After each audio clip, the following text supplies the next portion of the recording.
What's up, man? I'm having trouble with my thing getting started. What's up? Things acting weird, man. Let me see if everybody gets in here. Sorry about that. My thing just deleted it from my meeting somehow.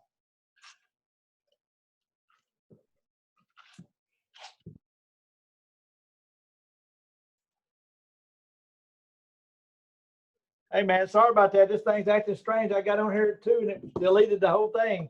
I had some other drama going on.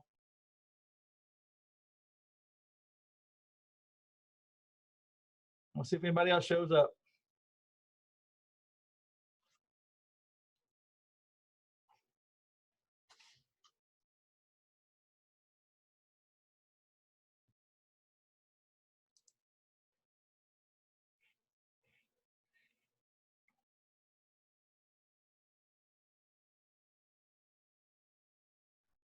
Don't know why I did that.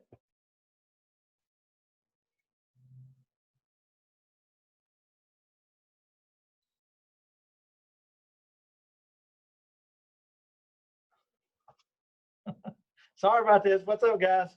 Sorry, I was having trouble getting it to log in a while ago. So give everybody a minute. I know I'm about 4 minutes late. Sorry. Let me, hang. I'm gonna send a text to everybody because I really did. This thing just acting stupid.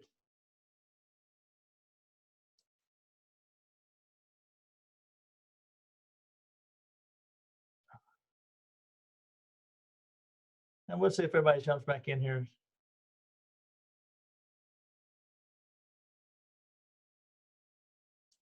Y'all hang right there. And let me, there you go. Let me send a text to everybody.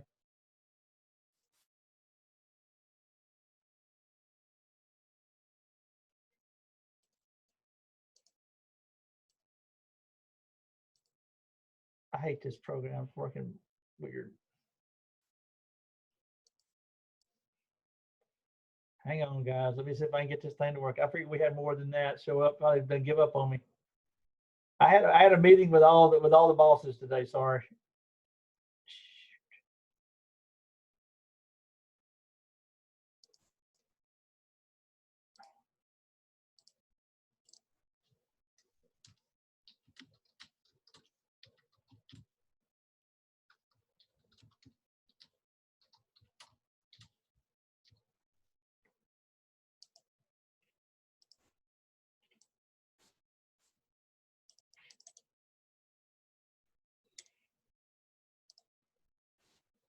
Let's see if we can get a few more people in here. Sorry about that.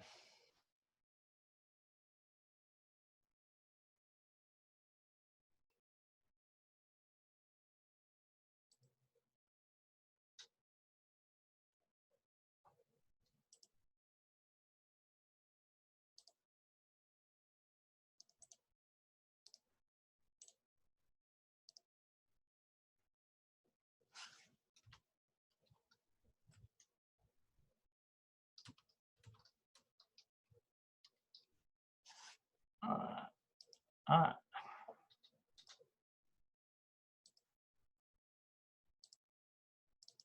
All right, let's see if we pick anybody else up. All right, hang on. Let me pull up 27 over here on the other screen. So give me just a second.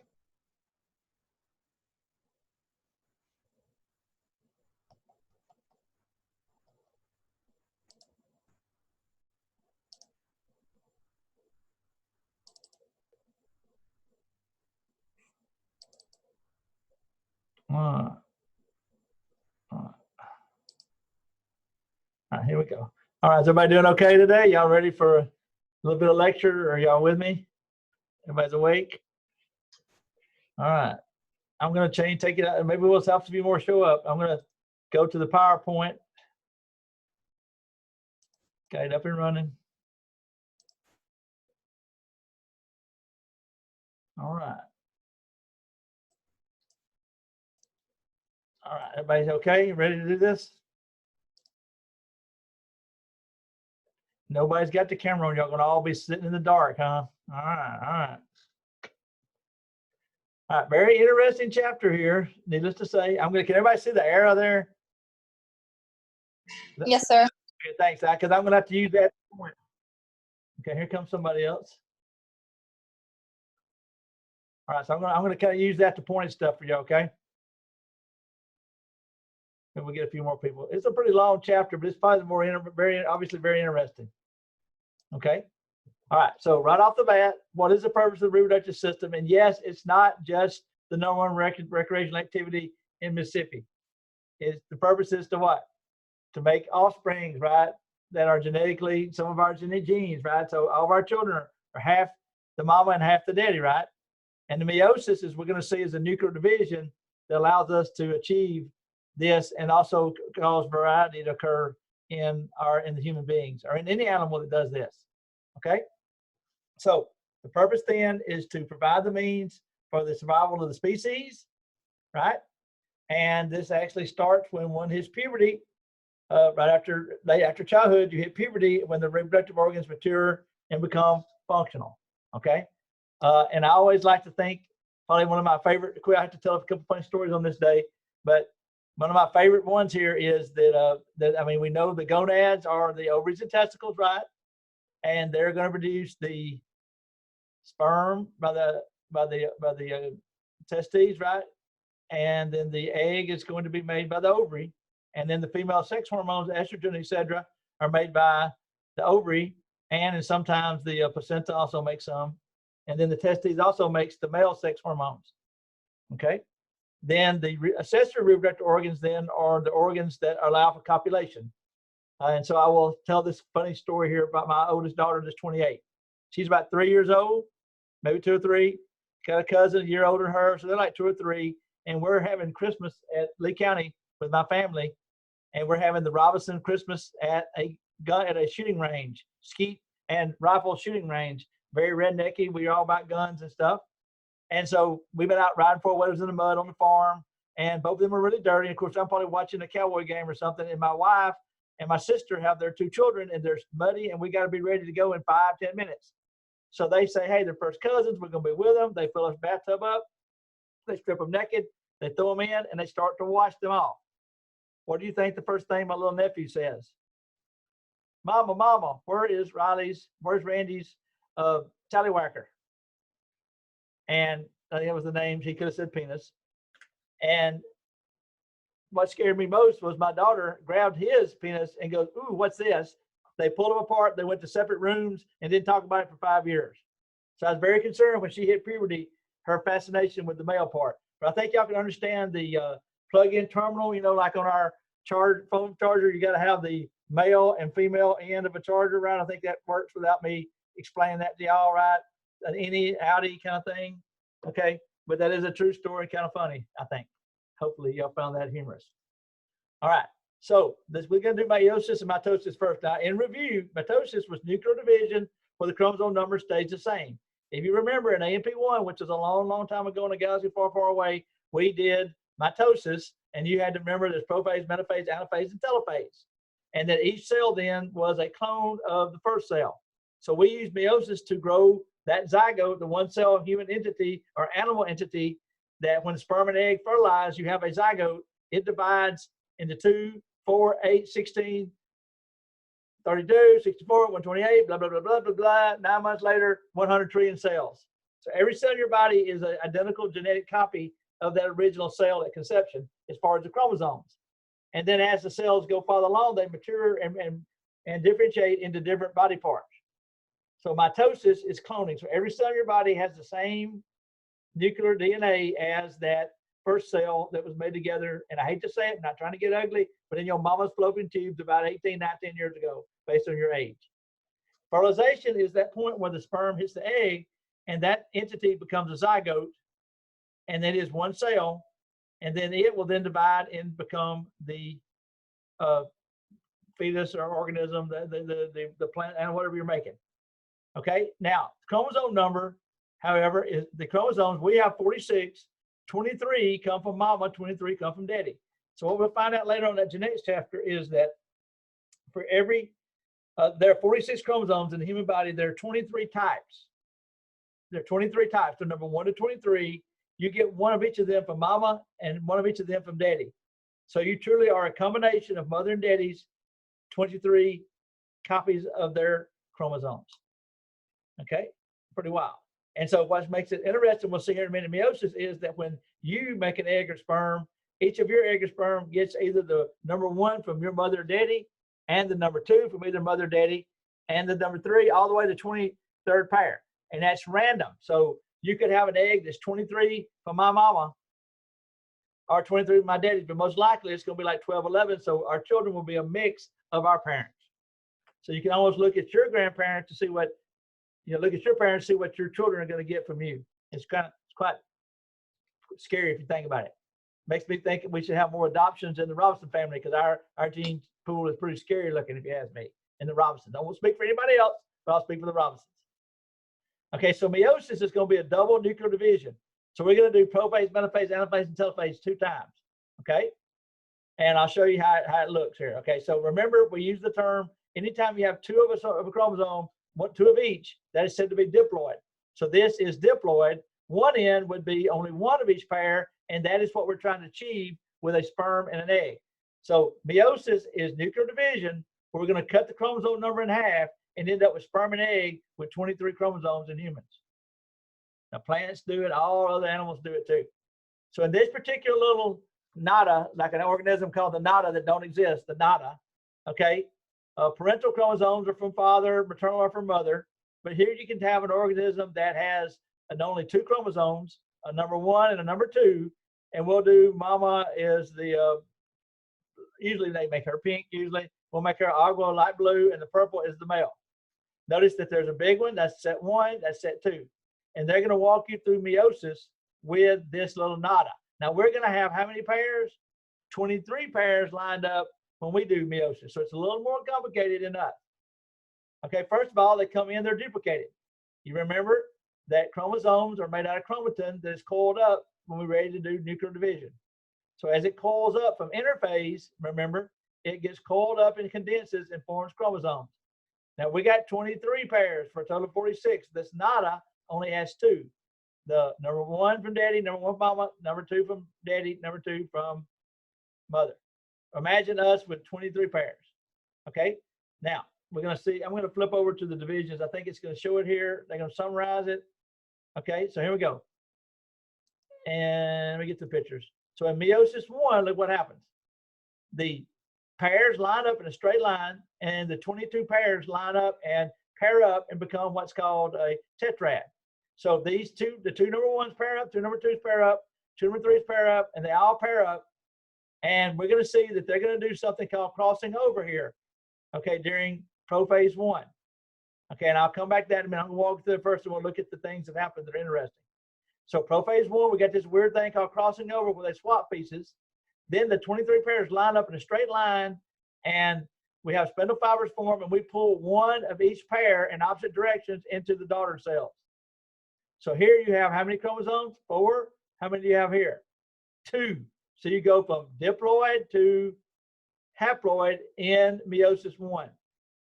So meiosis 1 is very unique, where you separate the pairs, the 23 pairs in us, to 23 single chromosomes on each side. In meiosis 2, it is basically mitosis. In meiosis 2, I'll come back and look at that.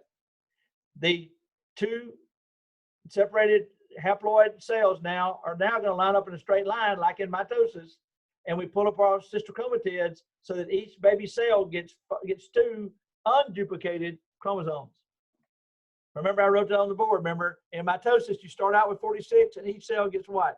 46 unduplicated chromosomes, right? When they enter into prophase, they're duplicated as represented by an X. Remember, an X is a duplicated chromosomes. When they pull apart right here, each of these become a chromosome. They just are single. They're not double. They're not replicated. They're not copied. So in summary, in meiosis then, so we've got a full one here. You take the 23 chromosomes, they pair up, and they swap pieces. Then they pull the pairs apart. That's the end of meiosis 1. Then we do a prophase, metaphase, anaphase, and telophase, and pull sister chromatids apart. You end up with 4 cells, each different. And I'll show, we haven't got into the different part. I'm going to come back and explain the different part, but these are all uniquely different. Over here, you start out with what? 4 cells, and everybody's identical clone. So mitosis is prophase, metaphase, anaphase, and telophase, where you get identical cloning. Everybody gets a half of a citrus chromatid. Here, and this is a big short answer test question, there are 3 unique things that happen in meiosis that ensures that nobody will look the same. So if we ever have class again, look around the room. If y'all brave up and turn on your cameras, I hadn't wore makeup in a month and I need a haircut. Look at that. Y'all won't even let me look at y'all when we're lecturing. Y'all killing me. But I got you. You with me? I appreciate you, buddy. There we go. I'm going to give him bonus. All right, Mr. Morgan, I'm giving you bonus points. Okay, number 1, Hey, I messed your name up all year, and I owe you it's apology. fine. But you're now letting me, because I can see if you're getting it. Because if y'all are sitting there, I mean, for all I know, them other people done left, just me and you. Okay, but at least I can slow down and go back. Okay, if I see something. Okay, hold on. I need to take this call. Let's pause just for a second. Just give me a pause here. 1 second. It's the boss. Hey, Miss Phyllis, what's up?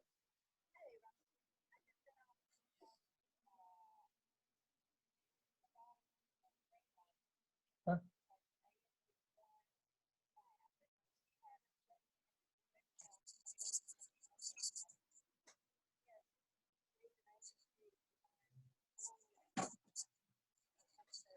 Okay, can I look? Hey, look, I'm doing a Zoom real quick. That's okay. I'll just because I answered it. Okay, but just bump that one, and we'll just have to move somebody out. I think that first one is full, and I didn't mean for that. I had to close it down, and Carolyn turned it back on. Just put her in that first one. Well, I know I'll just have to go in there and pull somebody out. But there's a bunch of people jumped in there, and we may open another one that morning. I may let Philip come in and do another 8 o'clock. Just put them in, and we'll split it. Yeah. Okay. We get you. Okay. Talk to you later. Okay, I will. Okay. Thanks. Bye. Sorry, guys. Sorry. I thought I had it off. All right, here we go. Oh, look at it. Haley getting bonus points. Look at that. And her sister. Hey. But no, I just need to see y'all so I can know if y'all getting this. Okay, now look. This is on the test, and only people who watch video are going to get this. This is probably going to be 5 10-point questions. There are 3 distinctive things that happen in meiosis over here that ensure that everybody's different. Now look at me and the beautiful Haley or Hayden and Mr. Morgan. We are genetically different because we have different sets of alleles. And all of our children are different because of what I'm going to show you. Now, I got to do this. This is my only long story. I don't have many more stories today. We'll just kind of run through it, the material. But this is one of my favorite stories, and I tell it in every A&PII and majors class when we do genetics. How many of y'all remember when y'all were little, did anybody ever go up to Memphis and watch the planes take off like FedEx? You ever do that? Okay, we used to do that. When back in the 80s and 70s when I was a kid, we'd go up there and we'd watch the planes take off and land. And my mother didn't believe in whipping me. There we go, Haley. She didn't like whipping. She always wanted Daddy to do the whipping. And they would threaten me that if I didn't clean my room, if I didn't eat all my vegetables, that they were going to take me back to Memphis, to my uncle's house, and take me to the airport and put me on a plane and send me to Russia and swap me with a little Robin over in Russia, because there's a little Robin that is identical to me, living in Russia, living with 1 potato a day, with no toy, but maybe a little cart with a broken wheel. And of course, there ain't no little fat Robin over in Russia. You won't be fat eating a potato a day. But in my little mind, I believed her, and I was scared of her. I was scared that they were going to swap me for this other Robin somewhere out in the world. Well, what I'm going to show you proves that my mama was a damn liar, and there ain't no little Robin anywhere. And because of meiosis, there are no 2 people identical except Hayden and Haley, identical twins. Although they're not identical, I believe, if I remember right? No, we are. Y'all are? Okay. Now look, if I could do it over again and go back 30 years, I would like to have identical twins, because I think it's the most coolest experiment ever. Because we don't know in nature what's more important, genetics or upbringing. But if I'd had 2 twins like the beautiful Haley and Hayden, I would have loved on one of them and been mean to the other one and see how they turn out. No, I wouldn't have done that. But that's an interesting experiment. And there's an experiment, if y'all find, I know y'all should do this, Haley, but look at the University of Chicago twin study. And they did a study about last 30 years looking at identical twins separated at birth. Like mom and dad couldn't afford them, or the mother put them up for adoption. And they tracked these people down and interviewed them, got the legal court opened and looked at them, and they tracked down identical twins separated at birth and have done IQ, physical tests, mental tests.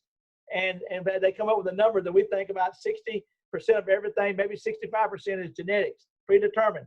In other words, Robin would never be an NBA player at conception. It's over with. Not going to happen. Not going to happen. But the 40% that's live could be the difference between being a rock star or being a great scientist or being a crack dealer. You know what I'm saying? How life unfolds is important. How we treat our children is important, but genetics also plays a role. Okay. I always make the joke, like, y'all know that Steffi Graf and Andre Agassi, which are two great tennis players of the 90s, they got married and they have little children. I'd like to buy some stock in that tennis player. You follow me? They know how to play tennis. Okay. And so genetics is important, but so is environment. But it's probably genetics is thought to be a little bit more. Now, that's a side story. I don't have time for it. I know we're having fun today, but that's a really cool. I love this topic. We'll talk a little bit about that in genetic chapter. We'll do another Zoom one day this week. But back to this one. So I'm going to give you 3 big points, and you need to write those 3 down on the test. Okay, now let's go back. The first one is going to be this crossing over. Okay, I'm going to back up a little bit and show you this one. This is cray-cray. So what's this? So during prophase 1, I got to go way back. There we go, right here. Somewhere in here. Okay, I didn't go, went too far back. They didn't do a good job showing it. Darn it, I'm going to find it. Right here. In crossing over, the 2 pairs come together and form what's called a synapsis. And they do crossing over where they swap pieces of each other. Okay, and a picture would have been really nice here. That, give me a picture. Let me see if they went forward and showed it. I'm getting irritated. All right, here we go. They're not going to show it. They're not going to show it. All right, that sucks. Terrible job, book. Terrible job. All right, let me get a pen and see if I can draw it. Okay, now imagine this. We'll do Robin.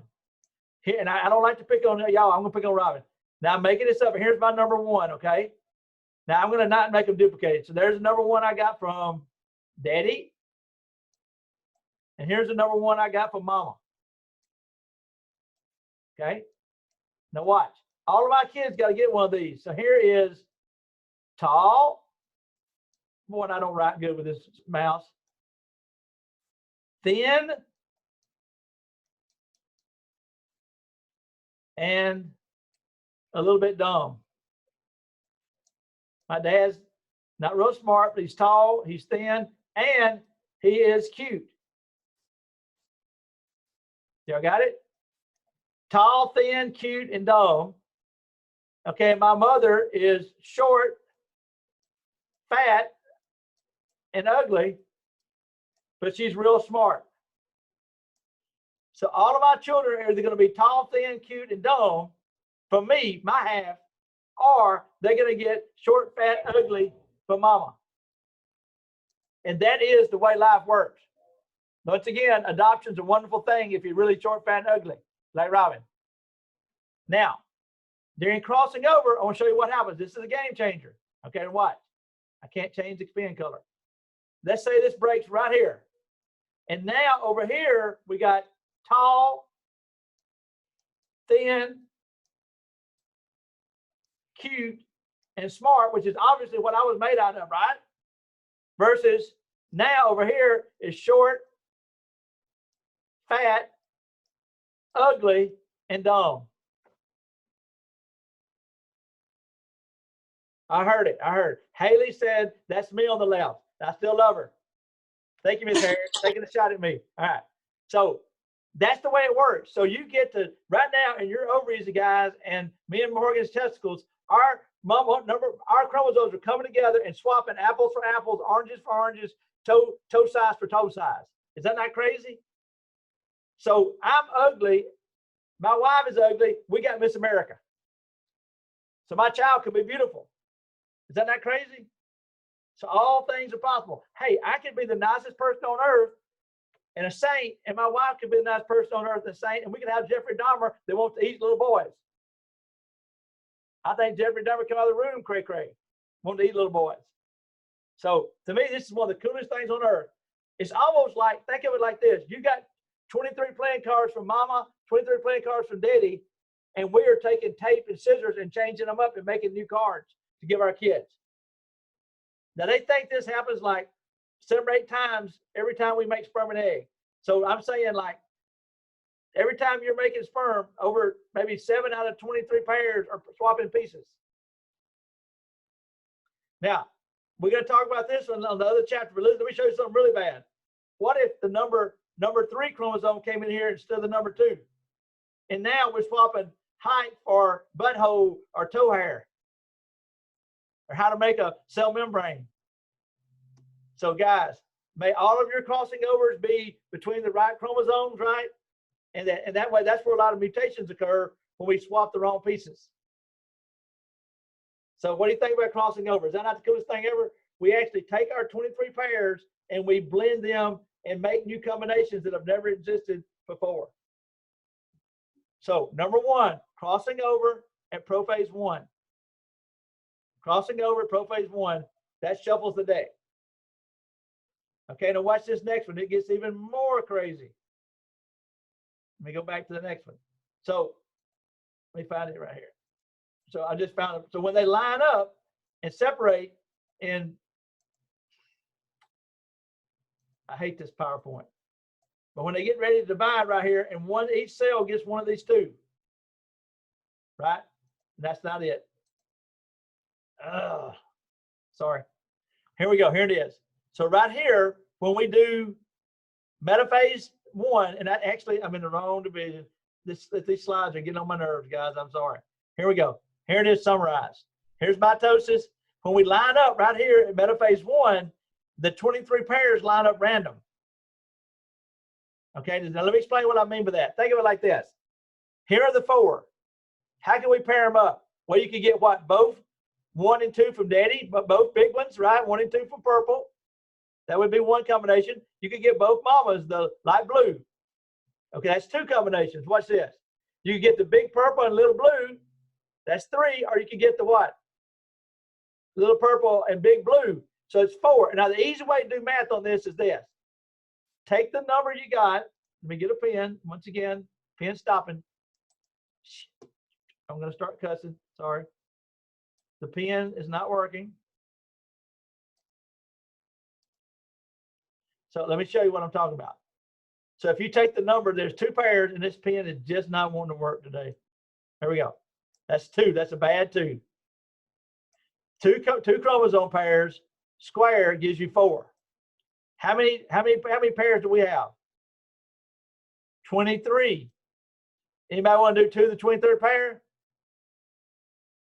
It's 8,600 and like 80. It's like 8,688,000 and like 308. Now let me just save you the trouble because I can't write with this mouse. That means that Robin, Mr. Morgan, Haley Hayden, and Miss Morgan can all make 8 million different sperm or eggs simply based on how they line up right here in metaphase 1. Now think about it. One of them would be all 23 from daddy. One would be all 23 from mother. But most likely you get like 12, 11, 10, 13 in each of your sperm and egg. Now, how many of y'all know somebody that looks nothing like mom and daddy, but look like granddaddy? There it is. There it is. You got more from your mom or daddy from your mom or daddy. Got all 23 from your granddaddy. Is that not cool? I look just like my granddad too on my mother's side. Look nothing like my dad's family.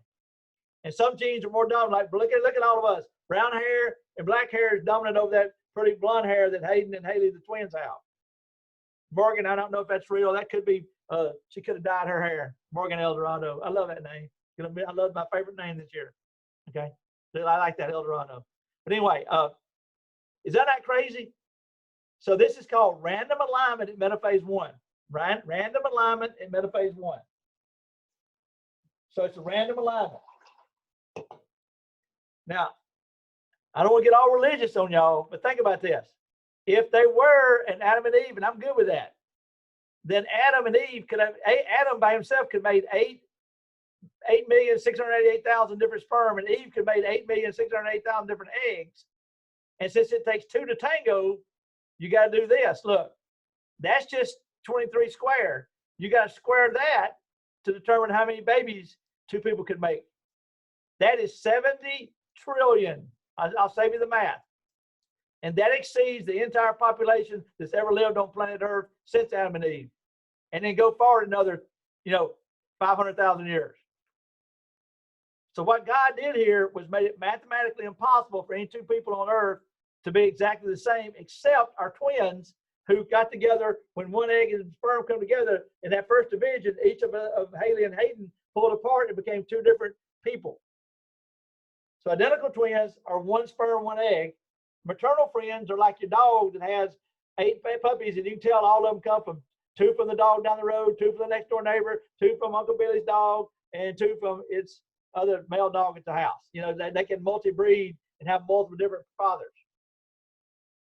So you know, identical twins just are, excuse me, non-identical twins are just like 3 eggs, 3 babies, the same baby, same daddy. We don't know. Mama could have 2 or 3 boyfriends. Most likely, it's just your husband, hopefully. So they would be similar. So it's pretty common for twins to be common, to look pretty common, even if they're not identical. That's a whole lot. I'm going to open up y'all's. Anybody got a question on that? That's a whole lot of information I'm throwing at y'all. But I think it's pretty freaking cool. What do y'all think? So, crossing over prophase 1 shuffles the deck right here.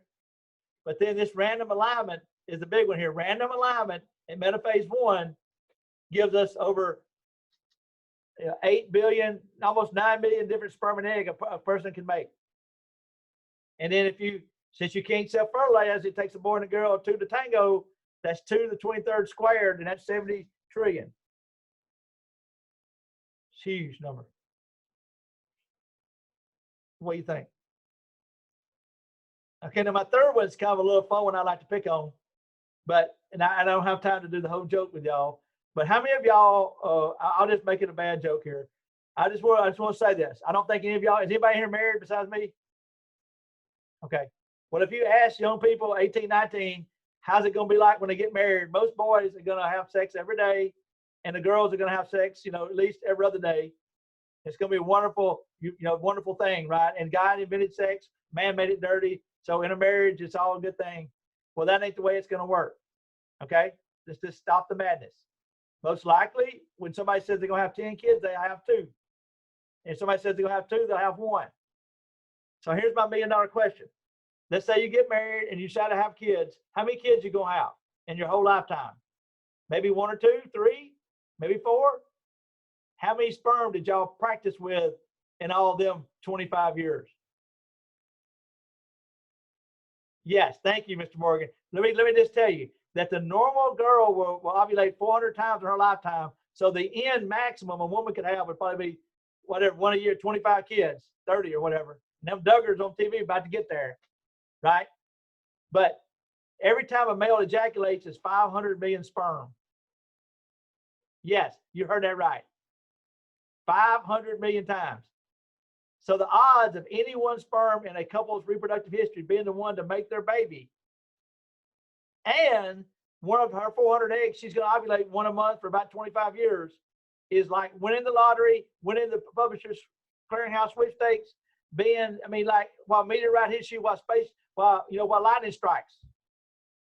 Everybody has already won the lottery. You're here. Think about how many brothers and sisters didn't even make the game, man. Think about that. So the random odds of any one sperm and egg being the one to make a baby is my third point. It is absolutely crazy. And boys use shotgun approach, 500 million sperm per event. And you're only going to use 4 or 2, unless you're going to have like 20, 30 kids, for every 1 per kid.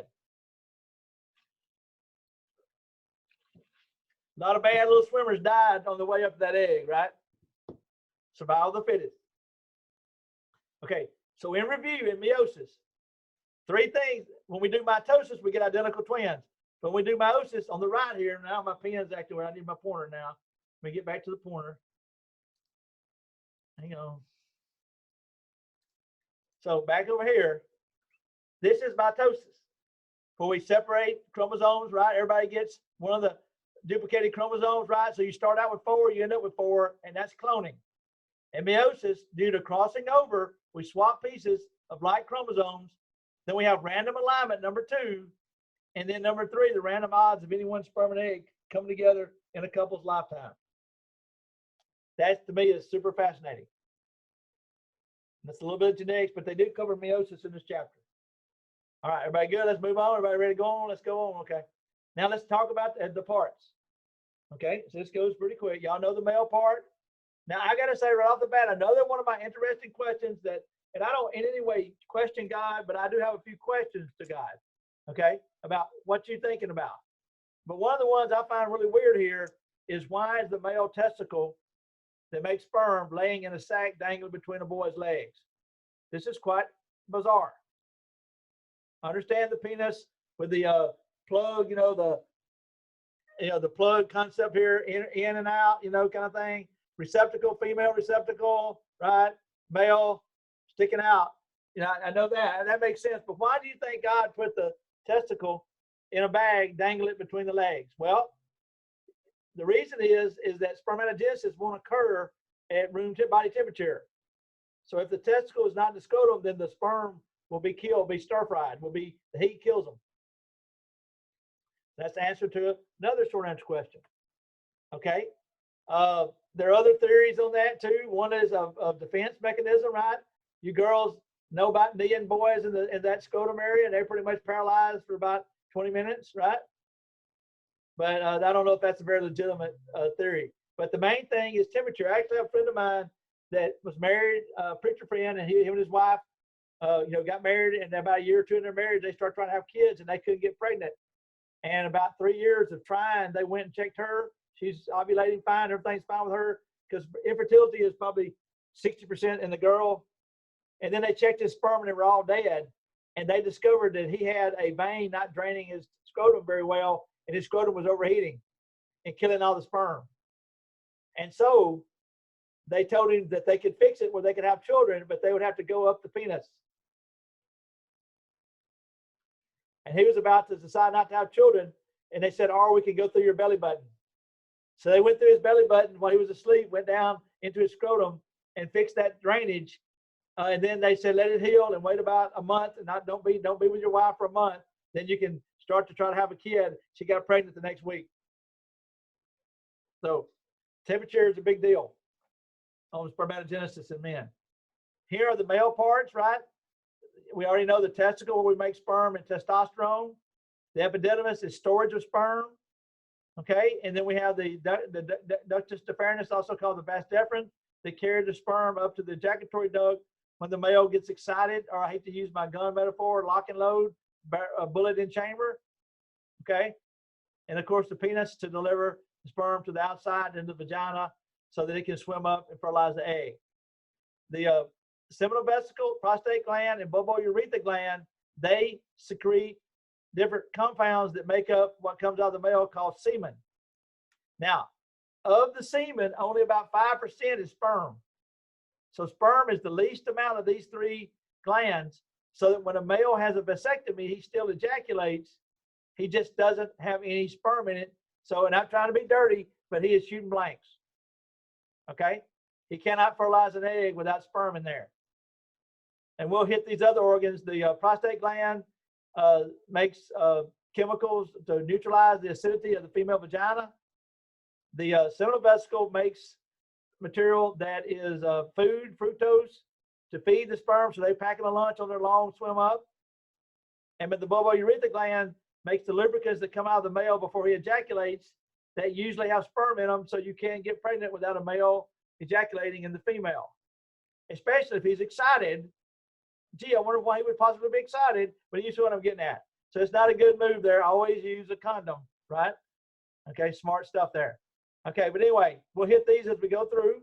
And you can see now where prostate cancer is a problem, right? Because when this swells, it cuts down here where you can't urinate. And this is one of the main, top 20 killers of males, right? Is prostate cancer. Okay, now we'll hit some of these each quickly. When you cut the testicle open, it is made out of seminary tubules. And in here, we make the sperm. And here's what it looks like. Let's get a picture of it.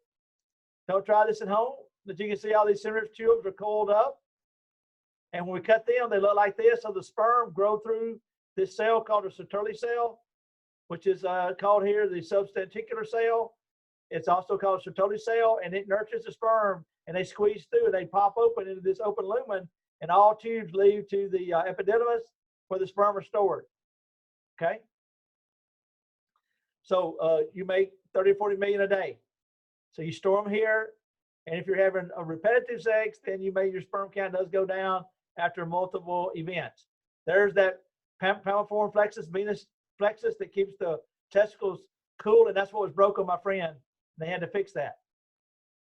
Okay, cells outside the serous tubule right here called interstitial cells are the cells that make testosterone. I will tell one more really bad story. Please do not quote this. I might even have to cut the recorder off for this one. I think I will. All right, this is one of my fun stories, but I'm going to cut the recorder off on this one. So I'm in class one day and I got another married lady in there. She's about 24. And we get this. She's really one of my favorite students. I got to know her that year. She was married, happily married. You know, I think they had a couple of kids. And we get right here and I get through with I leave the testicle and she throws her hands up and she goes, Mr. Robin, are you not going to tell the class about blue balls? And I just look straight out. Look, I don't even phase it. I just go, Melissa, why don't you tell everybody, because me and you the only married people, explain to everybody.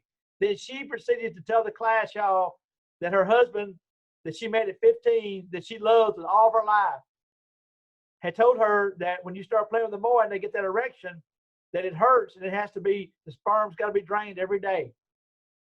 Or you get this huge buildup of sperm and it hurts. And that since they got married at 18, she has personally took care of him every day for the last like 6 years. Even when pregnant. Now, I've been around a pregnant woman. That's something you want to stay away from, guys. You get in trouble. And she even told me that she took care of her husband even when she was 9 months pregnant. And then I turned around to my class and I went, and that's the absolute gospel truth. No, that's a lie. I could not lie to the students, to the girls. The epididymis absorbs all the sperm that you do not ejaculate. She went home, threw him out of the house for about 3 weeks. It was really bad marital scene for him. He had lied to her. That is not a real condition. They tell you when the vasectomy, when you have a vasectomy, your epididymis will reabsorb all the sperm. So you continually make sperm, it just doesn't get in your ejaculate. Okay, we'll turn the recorder back on, but that's a true story. And I don't like people to lie to my students. So I'm not going to lie. Boys, don't let me hear y'all using that line ever, okay, right? Scouts honor, but true story. So then ejaculations when the sperm leaves. The sperm itself, we'll see a picture in just a minute of it. Nothing much here. The prostate gland, here we go. They're going to tell us what they do in a minute. She really loves here we go. Here it is, another side view. You don't do this to your husband. That looks painful. You can see, now we can see the prepuce, that's the foreskin that's removed. And that's the circumcision that we do for religious reasons. Okay, kind of an interesting one there. Did I miss the, I swear that, anyway, I think I told you, seminal vesicle makes food, sugar, and that's part of semen. And then that seminal vesicle, and then the prostate makes the alkaline fluid to neutralize the acidity of the female vagina. The female vagina is very acidic, okay? And that is the fluid that lubricates the penis that comes out of the male. The bubble urethra makes that. It comes out before the male ejaculates. Okay. Then, of course, the penis there has different parts of it. I'm just going to, these are the corpus cavernosus that fill up with blood when erection occurs. Erection is not something the male can control. It is an autonomic thing.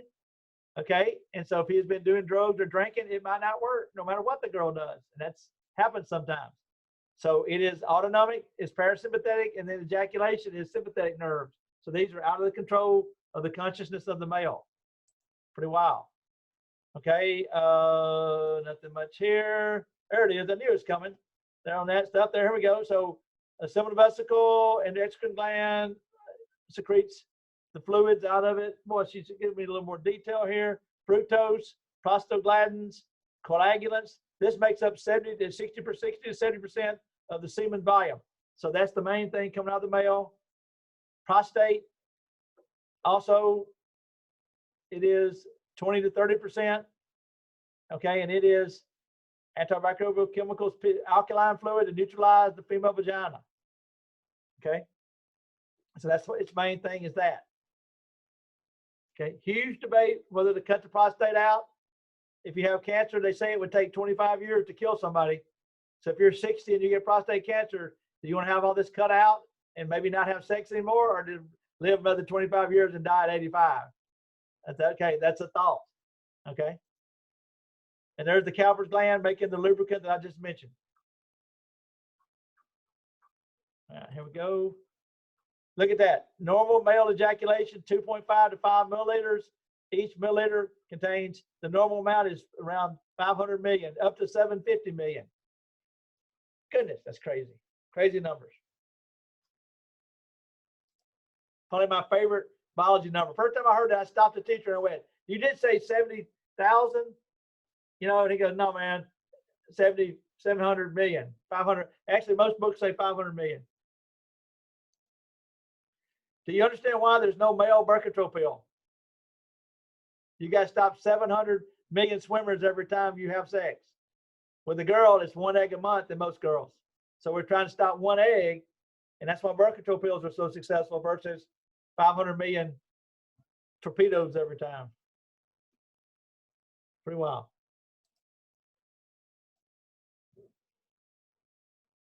Okay, that's just when the sperm gets ready to swim. Nothing right there. Prostate cancer, very common. Once again, big debate on the treatment.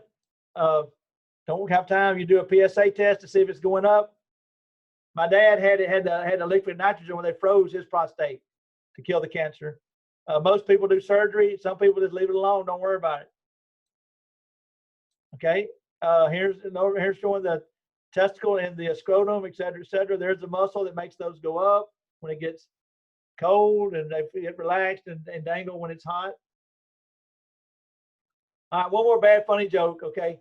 I think that all boys and girls would get along a lot better if every girl could have her ovaries dangling between under her arms for a week and we could dump them. And every boy had one really ugly period. I mean, one grit and grind, really bad period. I think we'd all love each other and get along a lot better. What do y'all think? Haley's like, Robin's. I'm down for that. I really do. I think us guys can appreciate what y'all go through when you're a monthly visitor. So every boy needs one good, really ugly period, and y'all need to get thumped real good by your ovaries. So y'all won't think that's funny too. Women tend to think that's funny. It's not. That's talking about that countercurrent cooling mechanism. There's the male parts. We'll leave the rest of that up for y'all. Okay, the hormone involved here, we all know when puberty hits. Here's the sperm growing in that seminiferous tubule, so it divides out. It does meiosis 1, meiosis 2. They slough off, and all these go to the epididymis for storage. Very cool. There's the cell. I actually grew these in lab when I did my research many years ago. So there's the Sertoli cell, what we were growing in Ole Miss. There's the blood testis barrier, so drugs cannot get very easily into the testicle. Notice that blood never touches the sperm. Blood vessels are out here, and these Sertoli cells right here feed the sperm as it sloughs off and goes down to the epididymis. Very cool stuff. The average sperm count has fallen about 50% since 1910. So we are, something in our food and our environment is killing the sperm. And if it reduces way much, like another 50% 2 more times, then we'll have a lot of infertility. So we don't have a lot of infertility problems now. But if we keep going the direction we're going, some people think we're feminizing the male population with the pesticides and stuff that we spray on our plants and stuff. They look like estrogen. Maybe there's something to that. But the fact is, sperm count's down. Mr. Morgan and I think it may be a woman conspiracy, right? They're trying to kill us all, turn us all into girls. I don't know, but there's some truth to that number. It's just fact that the number's going down. The sperm itself looks like this. It has a head that contains a 23 chromosome. A acrosome is an enzyme pack to digest the female vagina to slide into the egg. And when we are fertilized, though, the one sperm that gets in releases 23, and then the female egg kills the other sperm. Usually of those 500 million, maybe 100 make it to the egg. I mean, it really is a lottery. And the first one in fertilizes the egg, the rest are killed. Okay, pretty wild. Okay, hormonally, I've got a picture here. So basically, FSH from the anti-pituitary goes down, and it causes spermatogenesis to occur, makes us make sperm. And then those sex hormones then go back to the brain. The testosterone then will go back and trigger the brain to make more or less. LH triggers spermatogenesis. Excuse me, triggers production of testosterone. Y'all heard of chemical castration? For like a sex offender male, they'll do chemicals to knock this out so they don't make testosterone, and testosterone determines the sex drive. of males and females. Females, y'all make estrogen. You make estrogen in your ovary. You make testosterone in your adrenal gland, and we believe that determines the sex drive in women. A lot of research on that. FYI. So anyway, so there's these legal, some states chemically castrate male sex offenders by knocking this system out so they don't make testosterone. Pretty wild. We already covered that. Intercourse, ejaculation. The hormone that triggers the erection is nitrous oxide, and that's the hormone that Viagra triggers the production of. So Viagra, y'all know about the pills that you can been out now about 20 years, and they will cause a 10, 12-hour erection in the male. Okay, then after ejaculation, usually the blood vessel is uncompressed and the blood leaves the penis and the male loses his erection. So emission is when the sperm all mixed together in the urethra in the penis. Then there you go. Then resolution usually leads to refraction period losing their erection. A lot of research in that. A lot of interesting stuff there. I won't even bore y'all. Well, I could spend too much time on that. Look at that. 40% of infertility is the male. Like I said, 6% is the female. A lot of times the sperm just don't work right, don't mature right, or they get too hot in there and die. Now, I believe, look, I'm a father of 2 daughters. I believe in equal rights, equal pay for everybody, regardless of age, sex. Don't believe in discrimination at all. However, or race discrimination, I don't got enough of that. But there is difference between the two sexes, and we can't deny that. The differences is men with more testosterone are usually bigger, have a thicker larynx that makes them male voice. They got thick skin because they're going to be hollered at their whole life by a woman. No, it's a joke. That was a joke. But they have thick skin, and they are bigger bone density, and usually more muscular. Now, guys, look, I love women's sports. Father of 2 daughters. There is no Olympic sport. There is no jumping, swimming that women beat the men in. I got to think someday a woman golfer might come along that can beat the men or at least play with them. Or some girl comes along, like Stephen Curry, kind of looks a little girly to me anyway, and they could be the greatest shooter of all time. He's not girly, but you know what I'm saying. I think there's someday we may get a girl that can play professional football and be the kicker or wide receiver or running back or quarterback. But I do think there is a huge difference in general. And don't get me wrong, Haley Harris beat me in a street fight, right? I would never, ever try to fight a girl. I'd probably get whooped, okay? But you know what I'm saying? There is a difference between the two. We can't deny that in general, okay? And that is the effects of testosterone, which is the male libido, like we said, and the female libido. Okay, well, I think we got any questions about the male? I about had enough. There's things that can cause male erectile dysfunction. A lot of money spent that. That was the Viagra drugs. But cardiovascular, diabetes, obesity, tobacco, and illegal drugs or prescription drugs. You want to hear a really bad one from one of my students? Y'all hear another good story or not? Okay, true story. So I got a little girl in class one time, and her sister, this happened to her sister.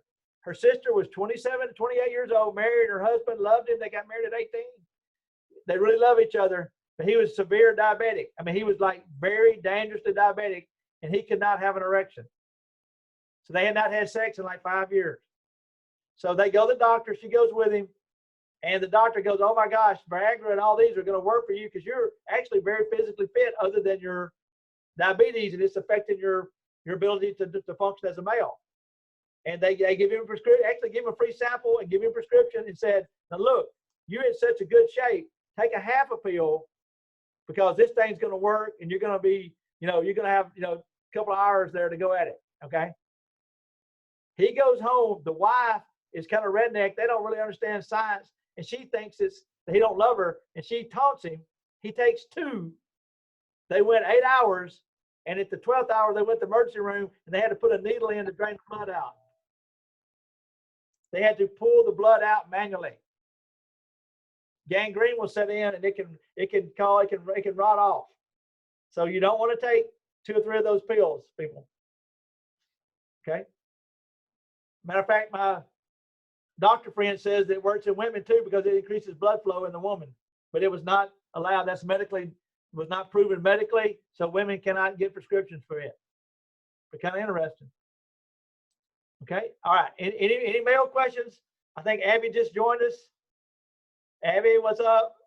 Hey, I was taking an exam. Okay, we're just going to go through the female. We just finished the male, and I had a little trouble getting the thing. You just missed one of my favorite stories. I'm sorry. You'd love it. Yeah. Okay, you're here.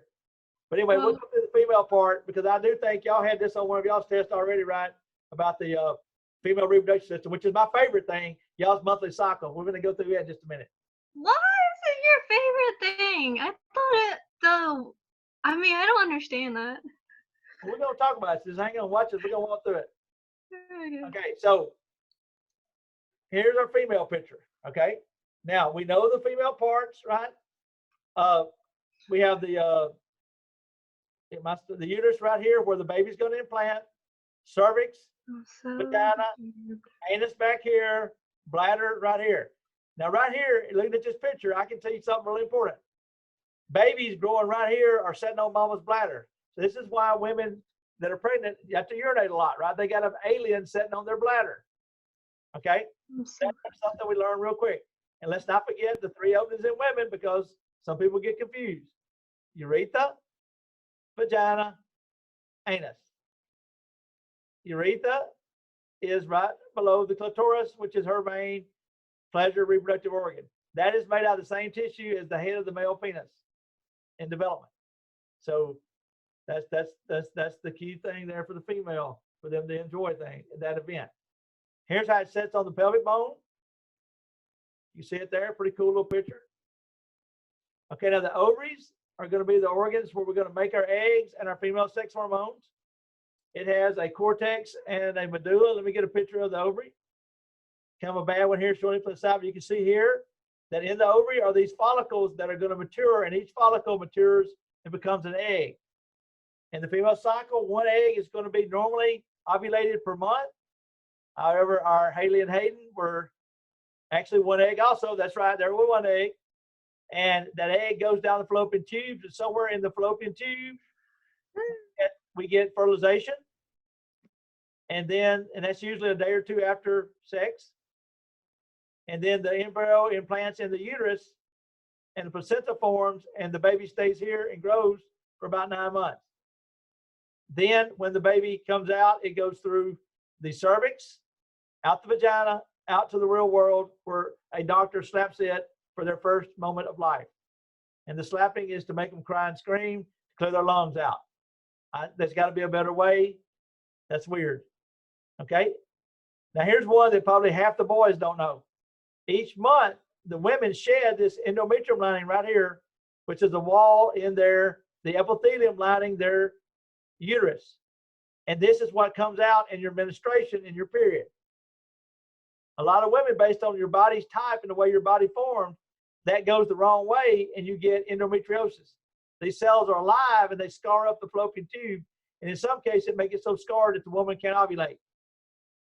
One of my best friend's wife had very painful periods her whole life. When she got about 35, 40, she said enough and had her ovaries removed and therefore no more pain. They never had a kid though, and that's tough for them, and they didn't want to adopt, which they should have adopted. But this is real life serious stuff. So that's what endometriosis is.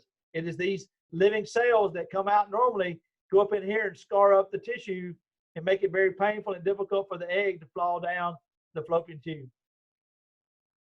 That's pretty cool. Okay, ovulation, we talked about that, the release of the egg. And they do alternate. So right ovary, left ovary alternate at puberty. If you remove an ovary for car wreck or cyst or whatever, then that other one will pick up and drop an egg every month. I don't know why God didn't put a little sign right here for the sperm to know which way, kind of like hot donut. You know, they can point everybody to the right or left each month. So half go the wrong way and half make it to the egg. Like I said, a lot of random luck there. Okay, pretty fascinating. Okay, we already talked about the uterus, the wound. The endometriosis is what we shed in our periods. Okay, let's go ahead and let's mention, let's come up on a slide. The vagina very amazing Oregon, right? When I first started teaching, just to give y'all some interesting stuff here, this drove cervical cancer was driving us the researchers crazy. When I first started taking these classes 30 years ago, here's what we knew.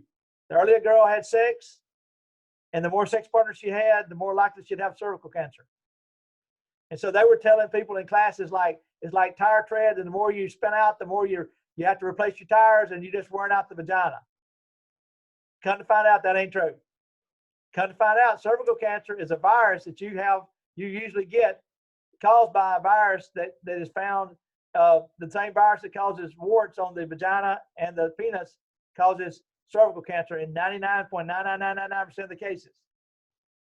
Now listen to me. Don't listen to the whole story. I didn't just say a girl with cervical cancer slept with the whole football team.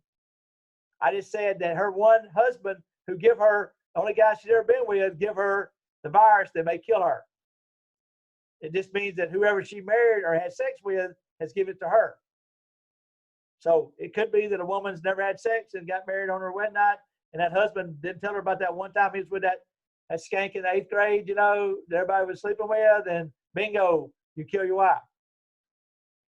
Okay? So you need to have a pap smear every year if you're sexually active, girls.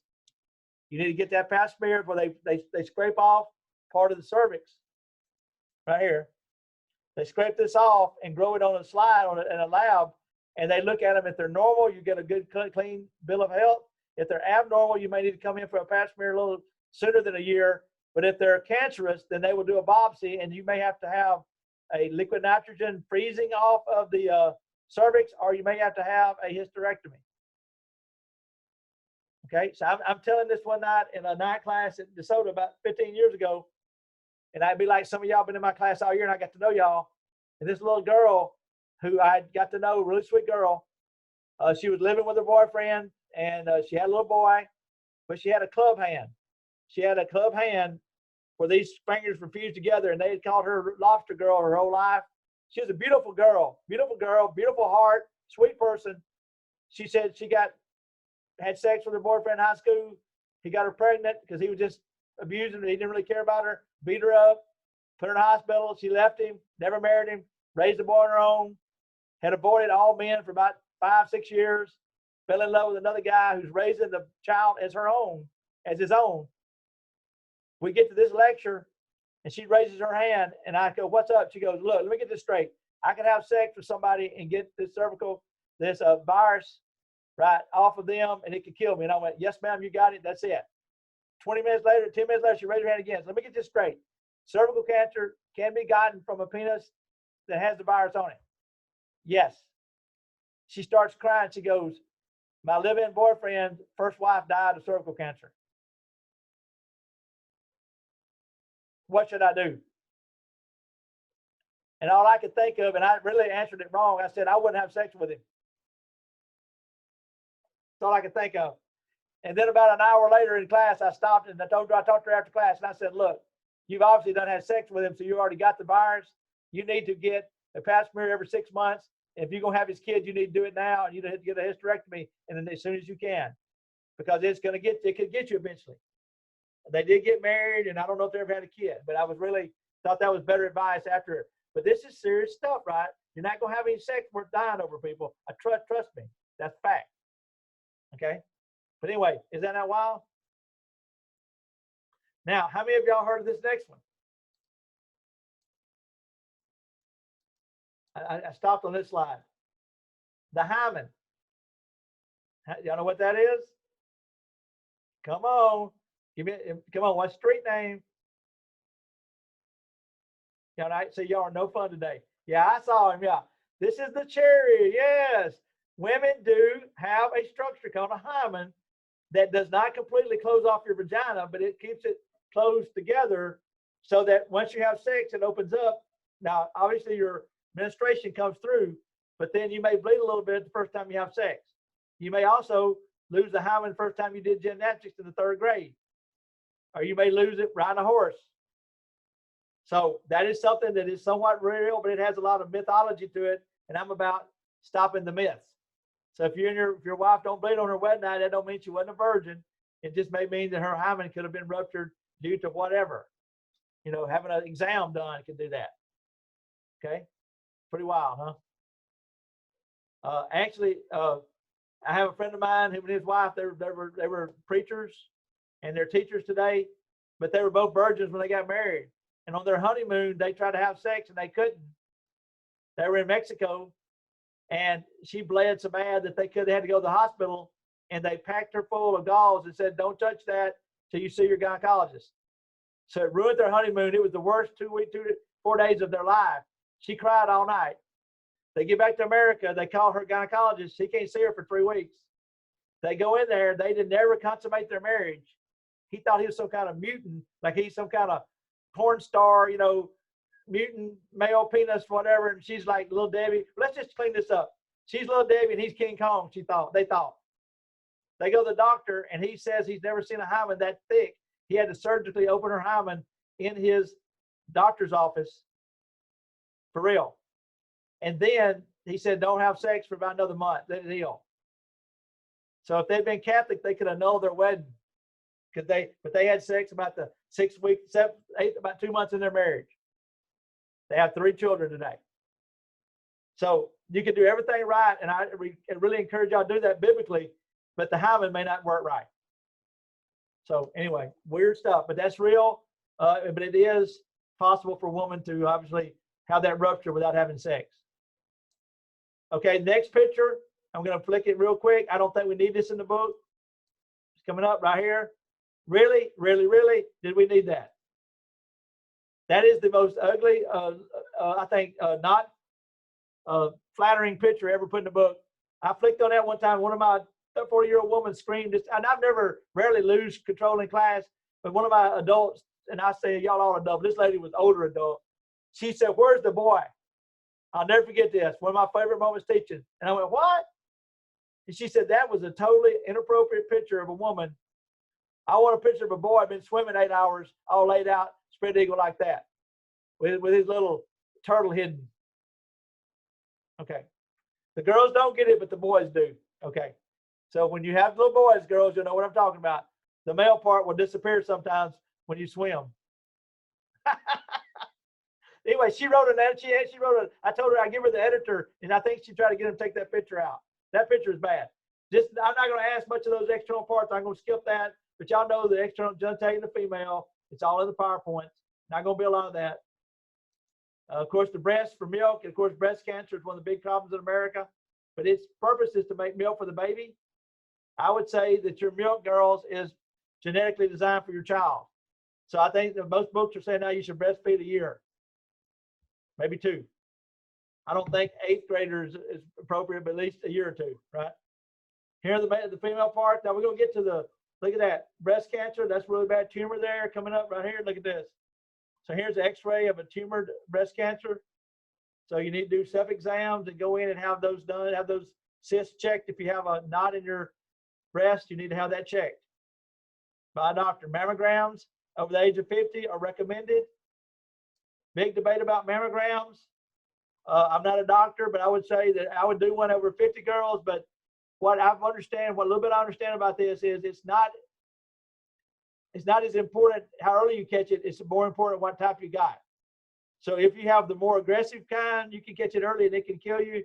Whereas if you catch one that's not aggressive and it's gotten real big, and it may not kill you. So just get the mammograms, follow the advice of your doctor.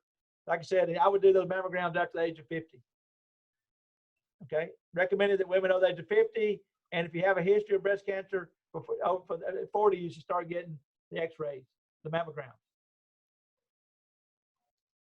Okay, mastectomy is removal of the breast. All right, let's get the female cycle. In the egg, in her ovaries, their maturation is going to be like this. Before birth, your eggs are going to break down and they're going to all be lined up ready to mature. And then when you hit puberty, you pick an egg of the month, it starts to swell, and meiosis 2 doesn't occur until the sperm is actually hitting the egg or near the egg, and we throw one of their pairs of chromosomes away in what's called a polar body. And then That's first, that's meiosis one, excuse me. I got that wrong. I just messed that up because I couldn't say it real good. Sorry. So you ovulate the egg and then you do meiosis one, actually right in here. That's before you ovulate. And then when sperm is hitting the egg, you do meiosis two. So you end up making two polar bodies. Those extra chromosomes get thrown away and the egg is 50, 60 times bigger than a sperm. And then so you get a freshly divided egg when the sperm hits it is the theory on that. So there's no proof as to why it does that. So you get right here till you start selecting the egg to be released. It swells up, you do a meiosis, and then you ovulate, and then the second mitotic division occurs when the sperm is near the egg. Pretty wild. Now, what's controlling all this? Okay, it brings me my favorite picture. I'm going to get you my favorite picture in the book. I'm going to skip on over to it, but this is the female cycle all in one picture. Right. Oh, come on, right. No, it's in here. Somewhere. Right here. Now, wow. Now, look, watch this. So in the female cycle, you've got FSH and LH from the anterior pituitary coming down and have an effect on the ovary and an effect on the uterus. Then the ovary is going to pick an egg of the month, swell up, rupture on day 14, drop the egg down the fallopian tube. And that while that's going on, what happens to the endometrial lining? It rebuilds due to progesterone and estrogen from the ovary. So we regrow that layer and we shed this every month in a woman's cycle. And then if you don't have an egg implanted into the zygote implanted into the uterus by day 27, 28, this cell's left behind called the corpus luteum. They make progesterone for about 14 days, then it dies. And then as this falls down, you have another period. So as these progesterone and estrogen levels fall off, that starts your next monthly cycle. So day one is when the girl's period starts. So you have that for 3 or 4 days. Then you rebuild the endometrium layer and no baby on board. Corpus luteum dies, estrogen, progesterone, mainly progesterone right here, that maintains the endometrium lining. It falls off, then you have a period and you slough this layer off. So one more time. First day, you start your period. FSH comes down, you pick an egg to start to swell. The hormones come up, estrogen, progesterone start to peak up, and you rebuild the endometrium lining on day 14. You get an FSH spike. On the day before, around day 13, 14, you get an LH surge from the brain, anterior pituitary. That triggers ovulation. The ovary is now going down the fallopian tube, and the endometrium is getting thicker and thicker. If no baby implants, then this all starts to cycle over. Now, if a baby implants, you produce a hormone called HCG, human chorionic gonadotropin, and that's the hormone that we test on a birth control, on a pregnancy test to see if it's in your urine. It gets in the blood, goes back to the brain, and you do not get any more hormones for 9 months. And then this corpus luteum grows, and your estrogen and progesterone levels go up like this for 9 months. And when a woman gives birth, not only does she lose being the center of attention, but the little alien she gives birth to now is the center of attention, and your hormones go back to normal. That's what we call Betty Ford Clinic, right, for addiction. So you've been having these nice little monthly estrogen, progesterone, or estrogen cycling, and then it goes sky high during pregnancy. And then it comes back to normal, and that's postpartum depression. Pretty cool. I'll call her back in a minute. Got more people calling. All right. What do you think? So you got the anterior pituitary hormones. You got the hormones made by the ovary. You got the ovary swelling. The cells left behind called corpus luteum that die after 14 days. And then you got the effect of all these hormones on the uterus. I've often described the woman's cycle as a mother getting up, cooking breakfast while packing lunch for the kids while getting everybody dressed. Y'all are the ultimate multitaskers. Look at all this. All of it under the control of the what? The brain through FSH and LH. Pretty fascinating. That's going to be about a 5-10 point question on the test. And I think we're going to move it to next Tuesday, if that's okay for everybody, instead of Friday. So it'll be set up all day next Tuesday. and we'll review again. I work all day next Tuesday.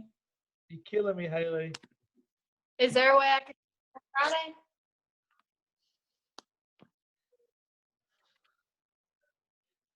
Just to get back, let me think. I don't know if I'm going to have it ready by Friday. That's my part of my problem. But yeah, or maybe Monday. How about Monday? That'll be fine. That'll give you a few more days. So you got to work all day Tuesday. You probably out there and worked around to be off Friday, didn't you? I did. I told him I needed to be off Friday for this, but I'm already off on Monday, so that'll be fine. Look, let me see. Let me, let's just give me another day. I may have it ready Friday, okay? But if you can wait till Monday, I'll let you take it Monday. Just don't talk to anybody, okay? I'll just give you a password to go take it, okay? I'll do that. We'll do it. You know I will. All right, sounds fine.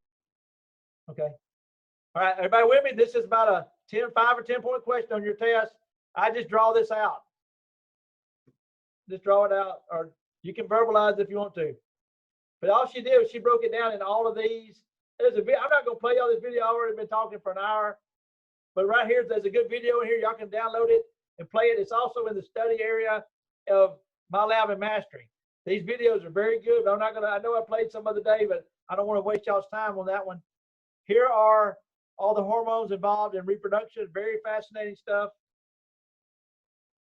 Okay, female sexual characteristics. Y'all know breast development, and then estrogen is the female sex hormone, right? Nothing much here. It is testosterone, deoxytestosterone there, androgens made for the adrenal cortex that control the female sex drive.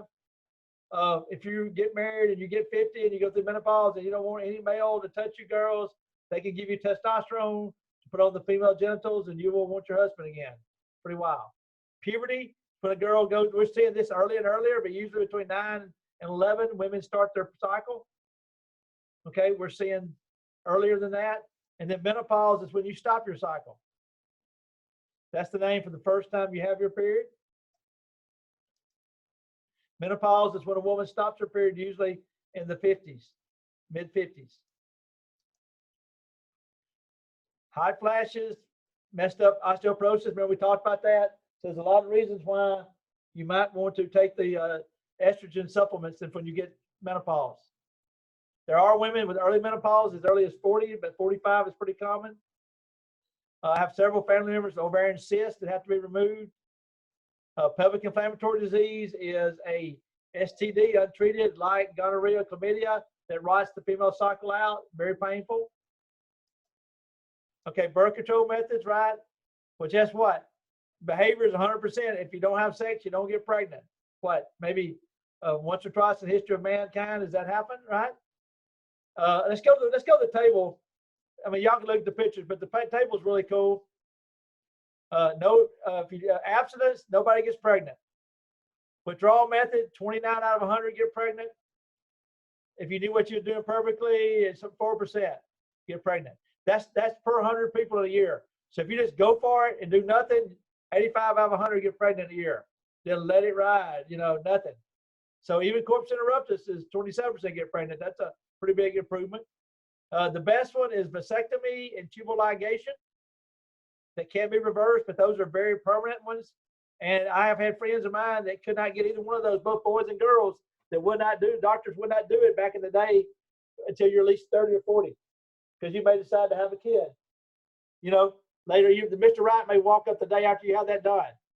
But there are doctors that can try to reconnect it. The best practical ones are birth control pills and hormonal injections. Look at that, 99% effective. Even better if you follow all the plan. Matter of fact, my best thing would be this: birth control pills plus condoms plus rhythm method, which is don't have sex around 14th day of your cycle. So the day you start your cycle, mark your calendar 14 day out. Just stay away from your boyfriend for those 3 or 4 days. And if you do rhythm method, which is don't have sex on day 13, 14, 15, and a condom and a birth control pill or Depo-Provera shot or one of those, and you still get pregnant, then give me a call, because that child's really important, and I probably need to be your friend, and we need to, man, that guy, God wants that child here right now. Like you're the big time important person on earth. So us leading the nation in pregnancy in Mississippi is an embarrassment. We can do better if we just practice some of these very safe methods. We can not have a child until we're ready. Okay, and I would encourage y'all to tell your brothers and sisters about this table, and those three things make a lot of sense. STDs, chlamydia, bacterial infection, gonorrhea, bacterial infection. These are the two most common medically diagnosed conditions every day in America. Hundreds of millions of people get chlamydia and gonorrhea each year. Untreated, it can lead to pelvic inflammatory disease, syphilis, also bacterial infection that's world famous for causing joints and mental disorder. Trichinophus is a protozoa that lives in the male and swims in the female. It is a protozoan infection.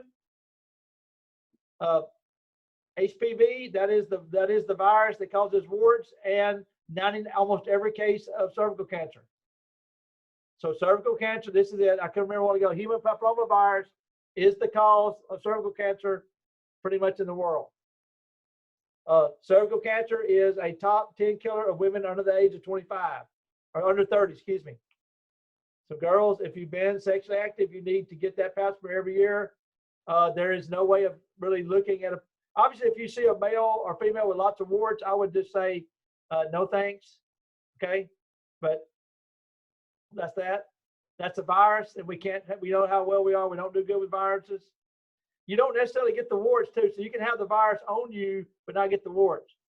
We're seeing a lot of newborn, we're seeing a lot of throat cancer in males and females too today. We think that's due to HPV and oral sex. So maybe some dangers of that. So we're seeing that causing throat cancer. Herpes, right, is another outbreak that we have no treatment for. We just have drugs that make the breakouts of these blisters occur less often. But that's another one that you'll have the rest of your life. Okay, we already mentioned cervical cancer and HPV vaccine. There's a vaccine now, and the AMA is recommending all boys and girls get the vaccine before you have sex. If you've had more than 2 or 3 sex partners, it's too late for you. You already got HPV probably. You just may not get cervical cancer. It's probably the most common STD out there. We just don't know for sure, but a lot of people got HPV. And the treatment for cervical cancer is removal of the uterus. I will tell one story on this, and we'll call it on this. Maybe we can do another one. Maybe Thursday night or one night this weekend. I'll do chapter 26 sometime and tape it. Or 27. I don't do a lot of development, but a little bit. But my sister-in-law, me and my wife were married, and we had a kid, and my sister-in-law has a kid, and her husband, who's one of the good friends of mine, and my wife's entire reproductive system, everybody in her family's lost their ovaries. Matter of fact, my wife's the first woman in her family to make it to 50 with her ovaries. So they have a lot of ovarian cysts and problems. And so her sister went in for a pap smear. This has been about 20 years ago. They already had one kid. Kid was like 3 or 4. They wanted to have another one, and it was abnormal in January. And the doctor said, this was actually in the summer. He said, you should come back probably normally next summer, but let's just come in at Christmas because of your family history of reproductive problems. Let's do a pap smear at Christmas. She almost canceled it, y'all. He went in to do the pap smear and it came back positive for HPV. And he decided to do a liquid nitrogen maneuver the next week just to burn it off, kind of like get a sunburn and peel that layer off. When he went in there to do that, he turned white and started sweating, pulled his utensil out of her, took his gloves off and said, call your husband up here right now. And she had cervical cancer and spread so far into her uterus, he couldn't burn it out. And he had, at the time that my brother-in-law got there, he had made an appointment for her to go to Jackson and have a hysterectomy on Friday. That was Monday. So they had to have a hysterectomy. They never had another kid. And then they had to wait to see if cancer popped up anywhere else in the next 10 years. And it didn't. But that's a true story and how serious this can be. And it had gone 7 centimeters up her uterus. Your uterus is 10 centimeters. And from June to December, it had almost gone completely through her uterus, the cervical cancer. They had removed part of her vagina too. They took out like an inch of the vagina coming forward and all the uterus. They can still have sex, but they can never have a child. That's all I got on that, guys. Okay, how's that cool? That gives us a good lecture today, and I'll just throw another one maybe Saturday or something, or Friday or something, And if y'all can't come in, I'll tape it and y'all can watch it. And Haley, we'll give you your test on Monday. Is that cool? Anybody got a question? Thank y'all for Sounds- doing. Go ahead. Anybody got a question? No, sir. Okay, Haley, just email me remind me, okay? But you know I'll take care of you. I appreciate you talking to me about how much you enjoyed the lectures. It helps you figure it out, and I appreciate that. Like I said, I appreciate that. Guys, I have enjoyed y'all this semester. I hate we didn't get to finish our classes. I'm telling y'all, man, Northwest has worked really hard. Man, I worked all weekend flipping the schedule for summer school, and if I can help any of y'all with scheduling or anything like for next year, just give me a call. And we'll figure it out next week or whatever. Okay, or tomorrow. All right. I'll see y'all. I'm gonna get this recorded and put up for everybody else. I'll see y'all later. By the way, everybody's making an A on the lab test. Did y'all knock it out already today? So everybody blew it away. So I'm sure we're gonna have a lot of good grades in lab, which I'm fine with that too. Okay. I'll see y'all. Hey, Mr. Robison. Thanks, Abby. I appreciate you coming in. Mr. Robison, Yeah. are you doing one? You remember how you said that you were gonna do a Zoom meeting for biology Yeah, or well, I think we'll biology do class? that Monday night and talk about it. Yeah, but just check on y'all. Yeah, we'll probably do one just to check in because y'all's final is just due the last, the last 39:40 or whatever. Wait, hold on. I thought you said we. Never mind. I'm not gonna say anything. I remember what you Y'all said. got an SLO test, but I've got to get that put in there, but it's not going to count. Wait, what? Now I'm confused. What are you thinking we're going to do? What, Abby? Talk to me. So wait, you said that. So you told us not to tell anybody. That's why I'm not saying anything. Oh, I but don't care. They all good. This is my rock stars. All right, but you can call me, but no, you're fine. We'll meet probably Monday night and talk about how y'all doing on the test and all. Cause y'all got to Monday, Tuesday to do all that work. So wait a minute. You said we didn't have a final exam. Are we having a final exam? No, you got to do the work that's online. That's your final exam. Oh. After that. So now my question is are we doing like a Zoom meeting on the nervous system ever or no? Probably not. Probably not. I'm sorry. Okay. I've got some I did for them on the urinary system. If you want to see some of that, I can give you that Zoom if you want to watch it. I was just okay. I can So I know you're just gonna have to get it when you get physiology. You got to take that and if you're majoring in biology or whatever, you'll need it. Okay. okay, so Yeah, then see, my question Morgan, thank you today. We good, Miss my Abby? huge question is that what have you done Zoom meetings with your human A&PII class? Yes. A lot more than bio? I did their last 6 chapters, but I didn't do y'all's because y'all are gonna have physiology. They're gonna have to be nursing school next year. So I give them priority because you guys already got the quizzes and y'all doing fine on those. So I'm trying to be nice to y'all. Okay. How are you doing? How's your family? Y'all doing okay? Oh yeah. Yeah, y'all doing okay, corona-wise and all. Oh yeah. Mhm. Okay. I'm just Illinois. checking on you. Just checking on you to make sure y'all okay. Yep. Okay, I'll Okay. see you later, girl. Good seeing you. All right, bye.